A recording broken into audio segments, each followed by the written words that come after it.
কলকাতা টিভিতে আপনাদের সকলকে স্বাগত। আপনাদের সঙ্গে রয়েছে আমি অঙ্কুর। আসছি এই মুহূর্তের গুরুত্বপূর্ণ খবরে।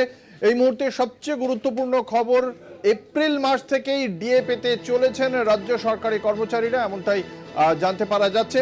এপ্রিল মাস থেকেই বর্ধিত ডিএ পাবেন তারা, এমনটাই ঘোষণা করা হয়েছে।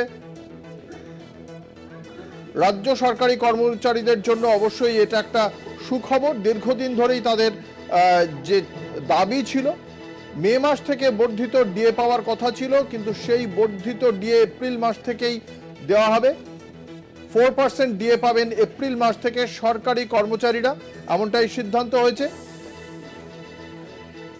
বিশদে জানবো, আমাদের সঙ্গে রয়েছেন আমাদের বিশেষ প্রতিনিধি দীপ্তিমান ভট্টাচার্য। দীপ্তিমান, এ বিষয়ে সরকারের পক্ষ থেকে ঠিক কি জানতে পারা যাচ্ছে?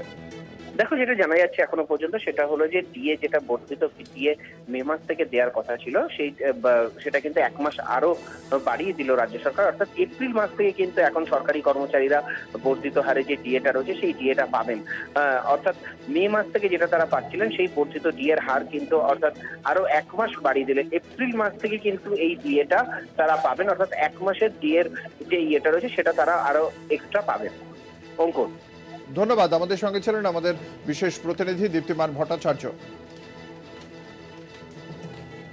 আপনাদের জানিয়ে রাখি, দীর্ঘদিন ধরে রাজ্য সরকারি কর্মচারীদের ডিএ সংক্রান্ত দাবি দেওয়া ছিল, যা নিয়ে আদালতের দ্বারস্থ হয়েছেন তারা। 4% বর্ধিত ডিএর প্রতিশ্রুতি দিয়েছিল রাজ্য সরকার। মে মাস থেকে এই বর্ধিত 4% ডিএ পাওয়ার কথা ছিল, কিন্তু আজকে জানানো হলো এপ্রিল মাস থেকে এই বর্ধিত 4% ডিএ পাবেন রাজ্য সরকারি কর্মচারীরা।